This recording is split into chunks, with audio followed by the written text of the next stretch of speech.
Hola, què tal família? Com esteu? Bon Nadal i bones festes! Benvinguts a aquesta tercera entrega de la temporada de Central de Neu. I com us dèiem la setmana passada, avui programa especial dedicat a la història del surf de neu.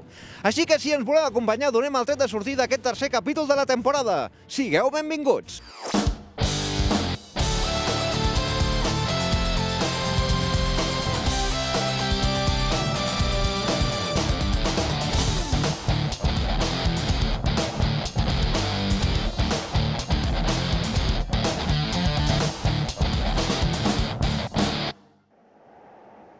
Avui és el dia. És el moment de somiar de nou, de tornar a sentir l'ànsia de llibertat. Avui el temps s'atura per contemplar el retorn de l'hivern. Aviat, els amants de la neu celebrarem el nostre domini. El domini de la neu.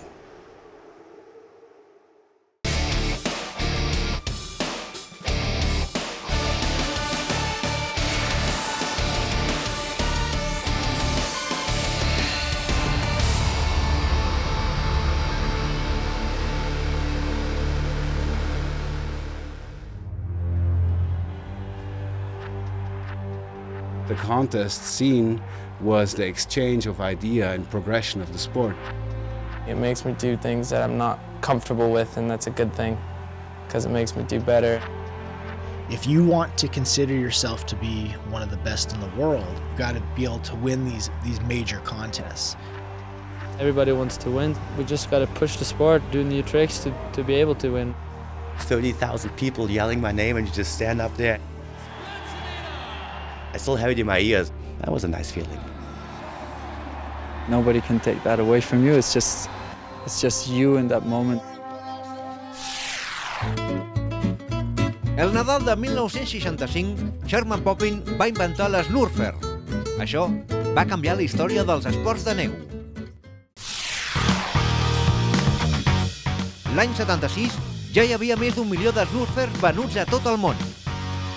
Ràpidament es van crear competicions, amb innovacions en el control i la velocitat liderades per Tom Sims i Jack Barton. El 1982 va tenir lloc el primer campionat nacional dels Estats Units d'Amèrica, en un dels centres turístics més acollidors, Suicide Six, a Vermont. You know, the early competitions were fun because it was basically all about just a straight shot down the hill.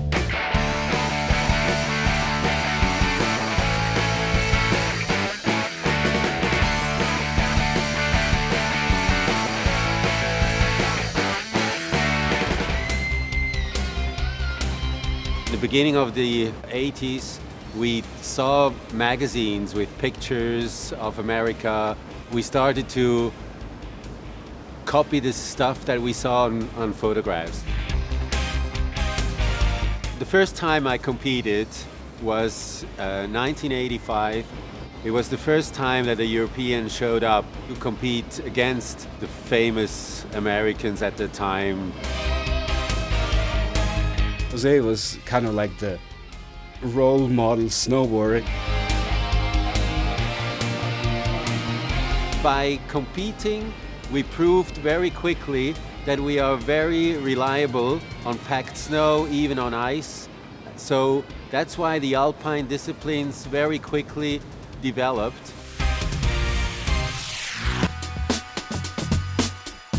El llegendari Terry Kidwell i els seus amics van ser els pioners en muntar un halfpipe.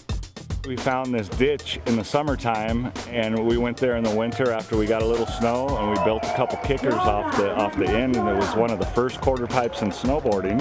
Kind of make snowboarding a little more of a skateboard style. The big change was the freestyle, the judging. Because skiing and everything, you count the seconds, you count the time. And then with snowboarding was the first time when you just had an overall impression. They just voted the best rider from what they felt like. It was no special rule, with just what the freestyle was about in those days.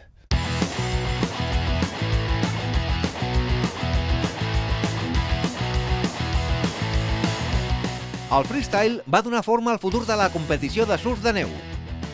Guanyador de diversos campionats nacionals, En les disciplines alpines i de freeride, va ser el freestyle el que li va donar el seu estatus d'icona.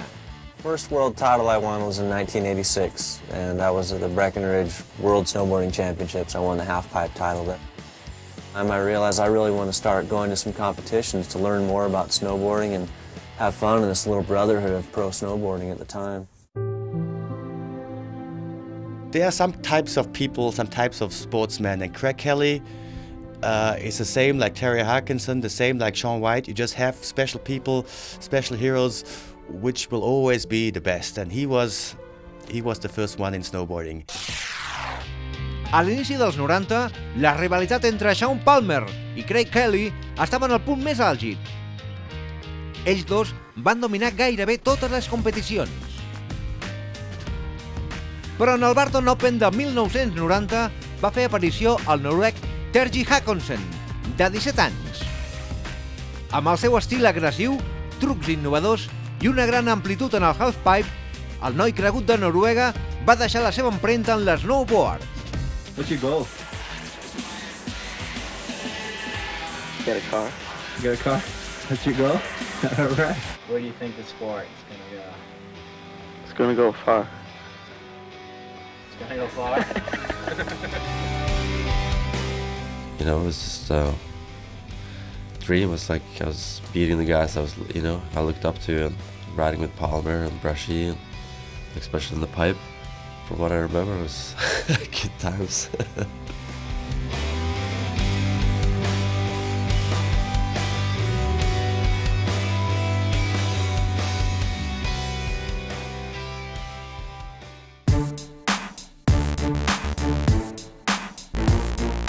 People got a little bit more serious about the competition side, where people started focusing on only one side of the event, and the culture style started to really draw different people. Like people who were in Alpine were more the jock who worked out at the gym, and freestyle was just like skateboarding. For Alpine events, there were a few half-pipe events, and you know, it was all a lot more relaxed and everyone was a little crazy. So we just came up with the idea of a straight jump, which is like the main jump that you do on the mower shooting, so that was the logical next step.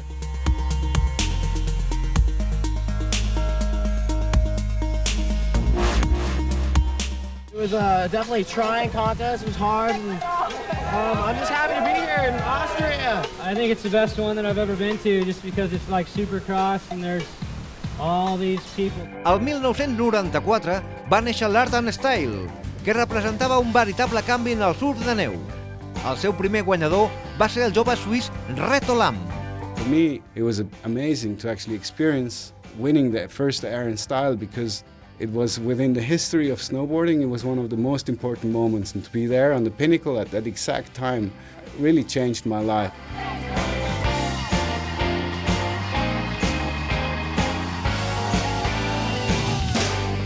It was a performance for snowboarding. Before, it was always about the resorts. Everybody had to go to the resorts to watch snowboarding, and Air and Style really shifted that. Where I remember seeing the stadium and being like, wow, that's the contest right there. That's like a rock concert.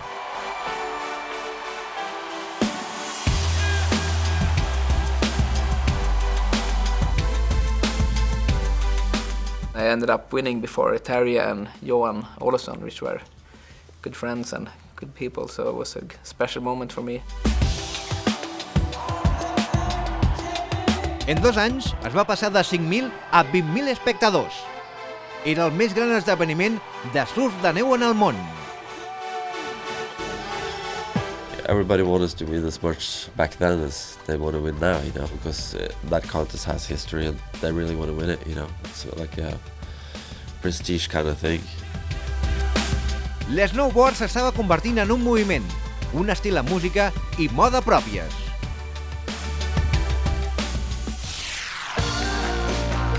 En l'Open dels Estats Units del 96 hi va haver-hi el primer Big Air, un repte pels riders i un èxit d'espectadors. That was definitely the highlight of my competitive snowboard career. It was a dream come true. L'any 97 van néixer els Winters X Games, amb l'snowboard com a plat fort. El jove noruec Daniel Frank es va endur la victòria guanyant en slopestyle i el halfpipe. L'any següent, l'snowboard va ser admès a la competició esportiva més prestigiosa del món, però no sense polèmica. Llavors el número 1 del món, Terje Håkonsen, ho boicotejava per diferents motius. There's a lot of reasons why I didn't feel like we should do the Olympics. People who didn't really come from that industry, haven't done anything for it, used to hate us, and now they're gonna just, steal kind of a sport. For me, it was just like, I didn't understand it. I think my dad is the only guy who really wanted me to go, I think. I knew the whole problem about FIS and ISF, but I didn't care. All I wanted to do is ride contests, and for me it was a big chance to go to the Olympics. Like, everyone told me, hey, just to be an Olympian it's one of a lifetime thing. I didn't realize what was happening. For me, it was just, okay, I just won my first big contest. How big it was, I did not know at that time. Time after had to show how big it was. Sieht gut aus, oder?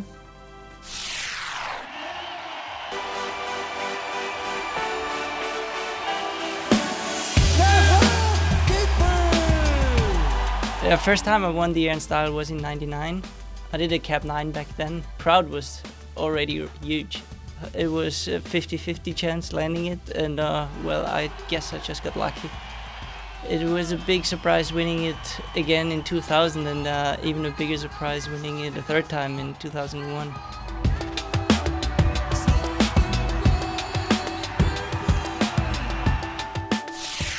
Amb 6 milions de practicants a tot el món, el surf de neu havia arribat per quedar-se amb el seu propi estil, actitud, moda i música, en competicions serioses i atenció dels mitjans de comunicació.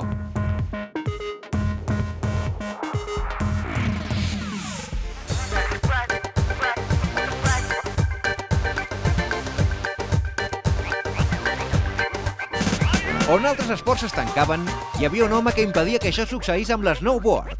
Terrier just doesn't like being bored. Terrier is always looking to provoke a situation to try and evoke it into something new and fresh and dynamic. And if he feels something stagnating or it's becoming status quo, he'll press the button.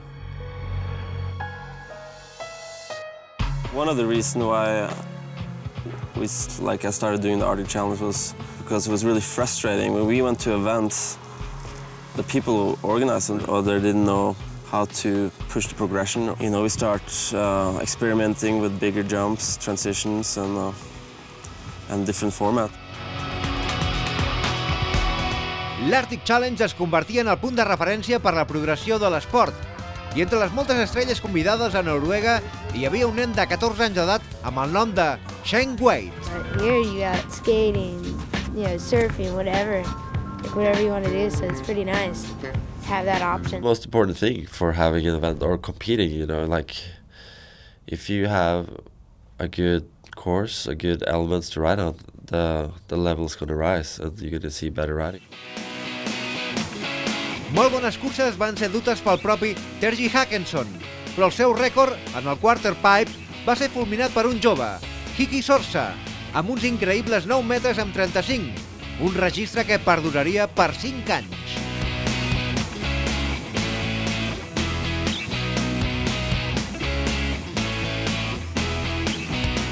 L'Arctic Challenge va ser un gran èxit, però va ser un dels molts esdeveniments i no hi havia una sèrie coherent per als riders. The sport actually developed in 1,000 different directions, and it was like tons of events like everywhere, and we all met together as a group, and we founded this thing called the Ticket to Ride, where actually everyone could win a ticket to go to the Arctic Challenge. That's how we actually connected all the events together. We had like Air and Style, Tokyo X-Trail Jam, European Open, Burton, US Open, all these events. But the concept was that the winners of these really well-established, high prestige, respected snowboard events would generate their winner into the Arctic Challenge. Un d'aquests esdeveniments que generaven un guanyador va ser A+Ace, el 2002, on va agafar renom Marc-André Tarte, Shaun Wade i David Benedek. El 2003 es celebrava la East Beach Games a Davos i un altre de californià, Andy Fish, juntament amb Travis Race, dominarien els 3 anys següents. Les competicions de slopestyle cada cop eren més potents i guanyaven en popularitat. Jussi Oksanen i Mark Kukoski van ser la primera onada de superestrelles fineses que dominarien els campionats. Shaun Wade i Travis Race van dominar l'Arctic Challenge del 2003, on Travis dominava en el quarterpipe, una disciplina de moda en aquell moment, mentre que Shaun Wade seguia fent el que millor sabia fer, guanyar.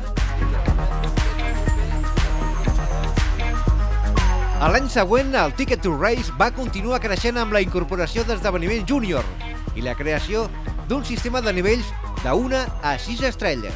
Collectively, it became a tour, and it created a thread for a kid to dream of becoming a Tier 1 athlete all the way. They could find their way all the way to becoming a world champion or a world tour champion.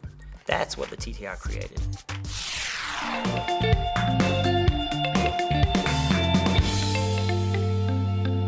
El francès Mathieu Kerpel va ser el primer home a guanyar el títol després d'una temporada 2005-2006 molt bona. I got a letter from the French president Jacques Chirac. I think it's great for the TTR too that it's recognized by somebody like this. El Ticket to Race també va introduir la categoria femenina i la primera campiona va ser Cheryl Maas, dels Països Baixos. It's hard to realize sometimes that I'm like a world champion because it's just like the first thing and it's new and I wonder how everybody's gonna look at it. But I'm super stoked to be the first one to get that title and to grab it, and I'll have it forever. Però el 2006 va ser l'any de Shaun Wade, en què va fonamentar el seu estatus com a primera veritable estrella mundial del surf de neu.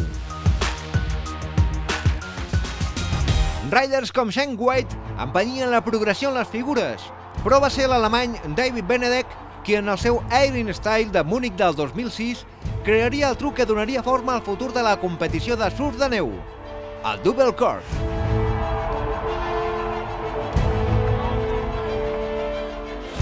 No obstant això, la competició va ser guanyada per Travis Race, amb un igualment innovador Double Backfly posterior 180. Down the level of riding, it's never been like this in a contest ever. Just straight up, ever. En l'Arctic Challenge del 2007, Tirji Håkonsen tornava a reescriure la història amb un backside 360 de 9 metres amb 80. I think that says it all for this contest. You know, Terrier coming and being able to do that just puts it to a whole new level, and so I'm just so happy that I was a part of it. El mateix Kevin Pace va aconseguir la primera victòria de 6 estrelles, en guanyar el quarterpipe en el mateix esdeveniment abans de convertir-se en el campió del Ticket to Race World Tour 2007-2008. Però en el Barton European Open s'enfrontava a Shaun Wade. It's kind of like now, it's like nobody can beat Shaun, and it's like he's up on top, and you know, he's the best rider. Amb una cursa memorable, Kevin Pace es va adjudicar el títol i desafiant el domini de Shaun al halfpipe.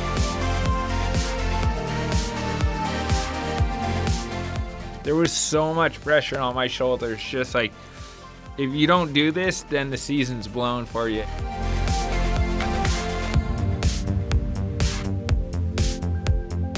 Be able to, you know, have that accomplishment and, you know, make it that far in snowboarding. It was just a total dream come true.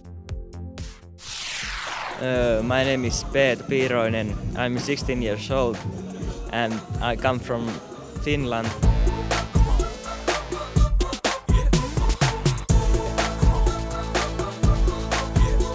When I met him and he didn't say a word and you were like, hello, you know, knock, knock, knock. And when he rode, it was so smooth, it was so perfect, it was so technically correct that you sometimes didn't realize what he had just done. One word for Peetu, this kid is talented. He can do the quarter pipe, he can do the big air, he can do the half pipe, he can do the slopestyle, and there's so few people in the world that are at that level. La carrera de Pitu es va intensificar, guanyant el Ticket to Race de la temporada 2009-2010, i altre cop la temporada 2010-2011, enduent-se el seu quart títol de Snowboard Tour a l'Arctic Challenge del 2013. The double course started happening and you were like, oh my gosh, this is as big as it gets. And now it's like the triple course going on and it's like, oh my gosh, I can't imagine anything else. So it's like, how far can it continue to go? It's a strange thing that happened, the invention of these tricks, because it dramatically changed the way the sport. Amb Travelcore, tant en Big Air com en Slopestyle, el nivell tècnic de surf de neu ha assolit nivells increïbles i els joves riders com Mac McMorris posen constantment el nivell encara més alt. En l'última dècada, la competició del surf de neu s'ha convertit en un moviment mundial amb superestrelles com Shane Wade i amb esdeveniments a llocs tan llunyans com la Xina. El World Snowboard Tour és considerat l'esdeveniment líder i el 2012 es va celebrar els primers campionats del món a Oslo. Amb la inclusió dels X Games tenim el veritable vessant competitiu del freestyle en surf de neu. El que va començar amb carreres de línies rectes per un turó, ara és un esport de masses en constant desenvolupament. I mentre les muntanyes es cobreixin de neu, l'esnowboard de competició hi serà per quedar-s'hi.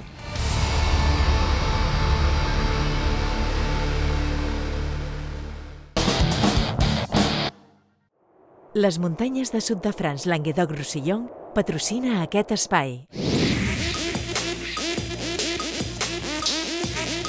Així, d'aquesta manera, celebraven els 25 anys del Trofeu Andros a Alpe d'Huez. Pilots, personal d'organització i voluntaris es van voler afegir en aquest Harlem Shake per commemorar els 25 anys d'història d'aquest esdeveniment. I pel que respecta a l'àmbit totalment esportiu, aquesta tercera cita de la temporada de l'Andros va tornar a tenir un nom propi, Jean-Philippe Dairaud, que va guanyar les dues proves disputades el passat cap de setmana en aquesta localitat francesa d'Alpe d'Huez. Dairaud, amb el seu mini, és líder en solitari en la classificació general amb 482 punts, seguit per Dubois amb 448 i Laroche amb 447. Ara l'Andros fa la parada nadalenca i tornaran a escena el proper 10 i 11 de gener en la quarta cita de la temporada al circuit d'Isola 2000. I no ens movem de terres franceses perquè el passat cap de setmana es disputava a Contamines proves de Copa del Món de Telemark. Dissabte en la disciplina sprint i en categoria femenina, la suïssa Emily Raymond es feia amb el calaix més alt del podi, seguida per la francesa Laura Grenier i la noruega Mathilde Lebrecht. En categoria masculina, l'alemany Tobias Müller s'adjudicava la victòria, seguit pels suïssos Bastian Dayer i Nicolas Michel. Diumenge es disputava la prova paral·lel sprint, on a primera hora del matí començaven les mànegues classificatòries per la gran final, on en categoria femenina el duel va ser entre Emily Raymond i Mathilde Lebrecht, on un cop més la Suïssa es va fer amb la victòria final. En homes, el darrer duel per ocupar el primer calaix al podi va ser entre Philippe Lau i Tobias Müller. Finalment, Lau es va adjudicar la victòria del paral·lel sprint. Les muntanyes de Sud de France Languedoc-Roussillon han patrocinat aquest espai.